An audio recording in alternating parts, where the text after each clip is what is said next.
کہ پاکستان میں پہلا طیارہ حادثہ کب اور کہاں ہوا؟ اس میں کتنے لوگ جان کی بازی ہار گئے اور ان میں کون کون سی بڑی شخصیات شامل تھیں؟ ایک یادگار بھی بنائی گئی اور اب اس یادگار کا کیا حال ہے؟ ان سب سوالوں کے جواب الف نیوز کی اس رپورٹ میں شامل ہیں۔ کیا میں پاکستان کے بعد سب سے پہلا طیارہ حادثہ 26 نومبر 1948 کو وہاڑی کے علاقہ بنگلہ فاضل کے موضع فیضوا کے قریب پیش آیا۔ یہ بدقسمت طیارہ پاکستان ایئر ویز کی ملکیت تھا۔ اس ایئر کرافٹ کا نام Douglas force 7A 15DK DC-3 تھا اور اس کا رجسٹریشن نمبر APACE تھا۔ ایئر کرافٹ ڈگلس 3 نے کراچی سے لاہور کے لیے اڑان بھری۔ طیارے میں مجموعی طور پر 21 افراد سوار تھے، جن میں 16 مسافر اور 5 عملے کے ارکان شامل تھے۔ وہاڑی کے مقام پر فنی خرابی کے باعث پائلٹ کا طیارے پر کنٹرول ختم ہو گیا۔ فیول کی لیکیج کی وجہ سے طیارے کو فضا میں ہی آگ لگ گئی اور پھر ایک دھماکے سے زمین سے جا ٹکرایا۔ طیارے کے تمام 21 سوار جان کی بازی ہار گئے۔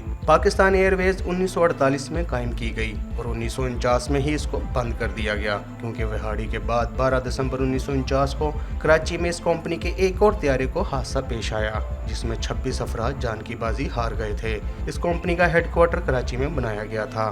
مرنے والوں میں تحریک پاکستان کے سرگرم رہنما اور تقسیم سے قبل چیف پارلیمانی سیکرٹری پنجاب میر مقبول محمود بھی شامل تھے۔ اس کے علاوہ جنگ عظیم کے ہیرو اور برٹش انڈیا کے سول سروس کی اہم شخصیت سر ولفورڈ گریگسن بھی مرنے والوں میں شامل تھے۔ سر ولفورڈ گریگسن نے جنگ عظیم اول کے بعد انڈین سول سروس کو جوائن کر لیا تھا۔ پاکستان کے قیام کے بعد انہوں نے ریفیوجی کمشنر کے طور پر بھی خدمات سر انجام دیں۔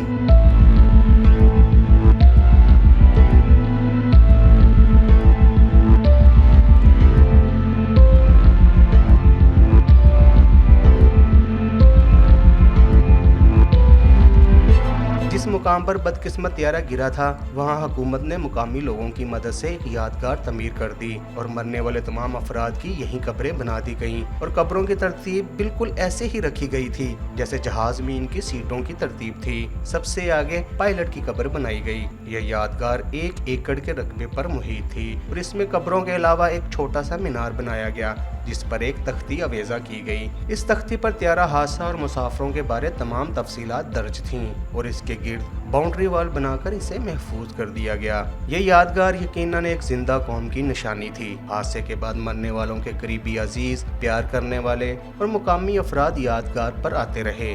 صفائی ستھرائی کا انتظام بھی ہوتا رہا، لیکن جیسے جیسے وقت گزرتا رہا یہ یادگار کھنڈر بننا شروع ہو گئی۔ مرنے والوں کے رشتہ دار اپنی اپنی زندگیوں میں مگن ہو گئے اور اپنے مرنے والوں کو بھول گئے۔ حکومت اور سرکاری انتظامیہ نے بے اتنائی کا مظاہرہ کیا اور مقامی افراد نے بھی اس کی دیکھ بھال ضروری نہ سمجھی۔ اب یہ یادگار کسی اجڑے ہوئے چمن کا منظر پیش کرتی ہے۔ یادگار کے گرد بنائی گئی باؤنڈری وال کی اینٹیں چوری ہو چکی ہیں، جس کے باعث ہر وقت جانوروں کا بسیرا رہتا ہے۔ قبروں کی حالت بہت بگڑ چکی ہے، مینار ٹوٹ پھوٹ کا شکار ہے اور تختی غائب ہے۔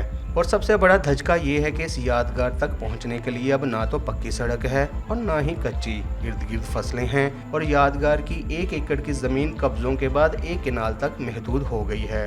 7 دہائیاں گزرنے کے بعد اب وہ لوگ بھی جہان فانی سے کوچ کر چکے ہیں جنہوں نے یہ منظر اپنی آنکھوں سے دیکھا تھا یا بعد میں موقع پر پہنچے تھے۔ اب مقامی سطح پر وہی لوگ ہیں جنہوں نے اپنے دادا سے سنا تھا یا نانا سے۔ وقت نے تو اس سانحے پر گرد ڈال دی ہے، لیکن کبھی کبھی ہوا کا کوئی تیز جھونکا یادگار اور قبروں پر پڑی گرد کو اڑا دیتا ہے۔ اور الف نیوز کی یہ رپورٹ اسی جھونکے کی طرح ہے جس میں حکومت پاکستان سے اپیل کی جاتی ہے کہ وہ اس یادگار کی بحالی کے لیے سنجیدہ کوشش کرے۔ الف نیوز، الف سے پہلے کچھ نہیں۔